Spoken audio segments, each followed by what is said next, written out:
think it's Dr. Waithaka to give.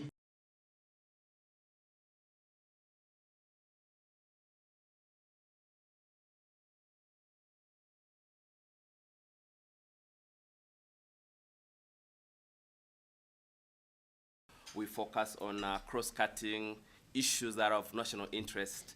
And some of these things that we focus on and that are very close to us is job creation for young people, but also more importantly, climate change, green economy is an important parameter that all of us as private sector organizations, as members of this country are very keen on. So for the event today, our really focus is to celebrate this very important and conspicuous International Day of Young People and looking at what young people are doing, taking stock of their capacities and possibilities, and also how all of us can join together to improve the prospects of young people by unlocking the potential of the green economy. So the theme of this year's Youth Skills Day is Green Skills for Youth towards a sustainable world. And as you all are aware, that this is a collective mission to create a better, greener, and more prosperous future for our nation and generations to come. Young people are hard-pressed to enter the labor market, but more so to maintain a productive role within the job market. As such, the numbers really allows us as actors in the green economy to double click on the opportunities that are available in the green economy so that we can create decent opportunities for young people. Globally, the green economy is estimated to be worth around $4 trillion. That's a huge, huge opportunity that coming together will allow us to be able to unlock. Again, the Kenya GDP has continued to grow steadily as a result of digital economy to a rate of 7% and expected to rise to 9.24% contribution to GDP by 2025, and therefore integrating digital economy to green initiative is an important priority for all of us today. The private sector plays a crucial role in the growth of the green economy and green jobs. And this is done by driving trade and investment in green jobs, green goods and services. Trading in environmental goods and services also brings about FDI, foreign direct investment, and also spurs public-private partnerships. It also drives sustainable trade agreements and provides financial resources for climate-related interventions. In Africa, ladies and gentlemen, you are well aware that climate change presents US $3 trillion investment opportunity, which is very good for us in the private sector, for the continent. And as committed in the Paris Agreement, we are aware that 75% of the investment is expected to come from the private sector. To complement the public sector financing, already it's proven that Africa offers tremendous greenfield investment opportunities to support climate action and across key economic sectors. These investments have the potential to offer high returns to the investors. Ladies and gentlemen, it's therefore very important to point out that these forcing opportunities are reinforced by Africa's advantages, which include a young working force, with about 70% of sub-Saharan Africa being under the age of 30, and therefore the Agila Digital Program is very, very vital. Other advantages that we enjoy in the region include the largest global percentage of untapped arable land for farming, abundant natural resources for renewable energy generation, rare earth minerals, and mineral wealth, among others. Therefore, the private sector embarking on this noble cause of climate change initiatives and promoting sustainability is a win-win for both the business and the African society, including the young people seeking the job opportunities.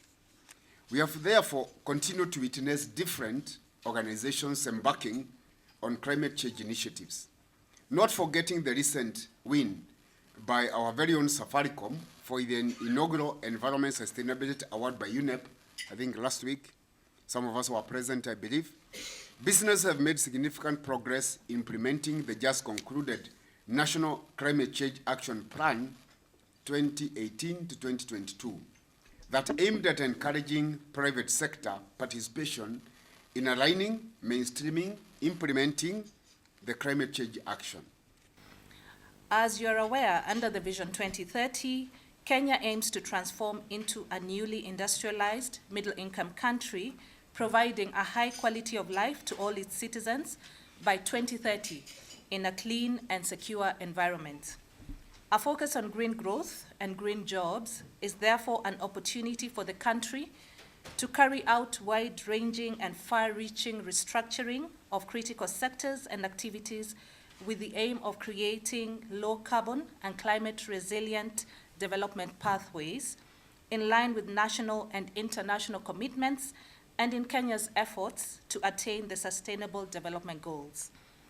When it comes to industry and business, green pathways and sustainable development practices are no longer an option, but a necessity. For example, and as alluded to by my colleague from Safaricom, the Global Corporate Sustainability Reporting Regulations demand for sustainability measures, including reporting on environmental footprints, worker rights, and societal impact of enterprise activities. These trends are expected to impact on exports and employment, especially for companies that fail to meet the targets.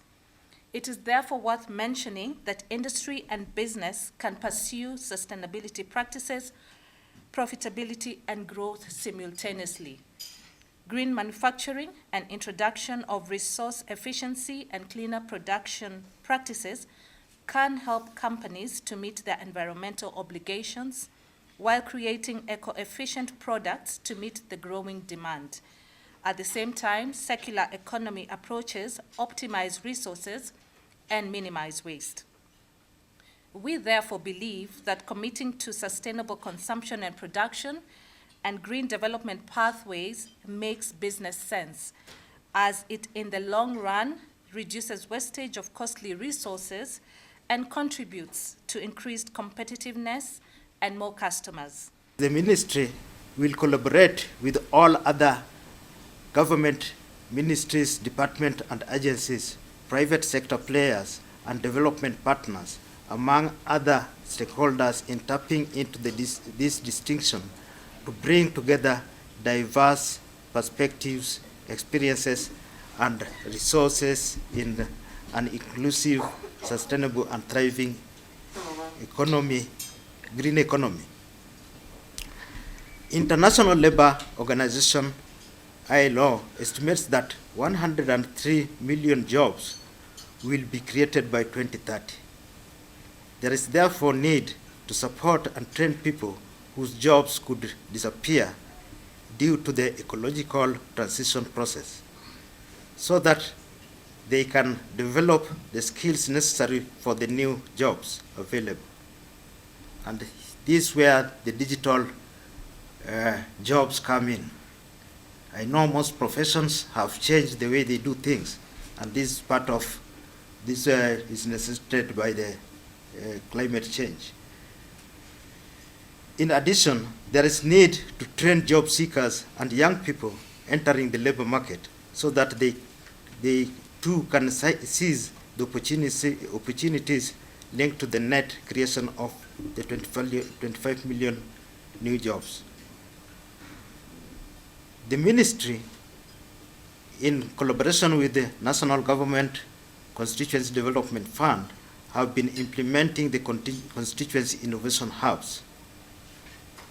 These are smart hubs where youths can access online services and also online jobs, which this has been integrated with the youth empowerment centers as a collaborative effort to promote sustainability. The ministry also aims at establishing 1,450 digital innovation hubs. And this one is in addition to 25,000 free Wi-Fi hotspots across the country. And the 1,450, we are looking at the smallest administrative unit, which is the ward. So in each and every ward will have at least one ward where youth can, this will be able to promote innovation and also encourage youth or facilitate youth to access online services and online jobs. So in the beginning, it may look as a bit punitive, but in the long run, it's not punitive because all the times there will be stabilization of the economy.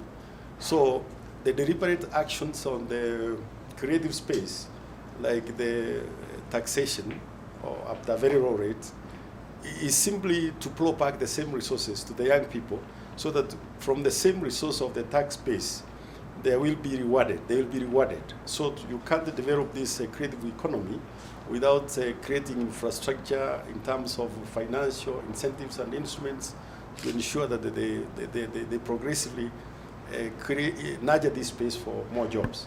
So in the short run, we may think that it should be for free, but then to ensure that they are also compensated for their creative actions, the same tax bases will be used to fund these initiatives to ensure that there is sustainable employment. On the aspect of the Talanta Ela initiative, it is, I said, it's a complete ecosystem that integrates all the aspects of talent and innovation within the youth space, and various centers will be established, not replacing the existing infrastructure for science, technology, innovation, which is within the STI Act. But this brings a robust framework where the funds for those innovative ideas will be fast-tracked on the national agenda through the Presidential Award scheme. So within the Talanta framework, there will be a Presidential Innovation Award, which will be done as the young people compete across the country. They'll get some awards for their talents. Now, the other agencies, we also have the projects, like the one we just called the Kenya Youth Employment Opportunities Project. It was able to bring on board quite a number of young people through business planning competition and of innovative ideas, and they were funded up to 3 million and above. So it is transiting to another space where the whole aspect of the government, within the county government and the national government, and all actors, the private sector, will pool their resources towards a common plan of the innovation within talent and the creative economy. And therefore,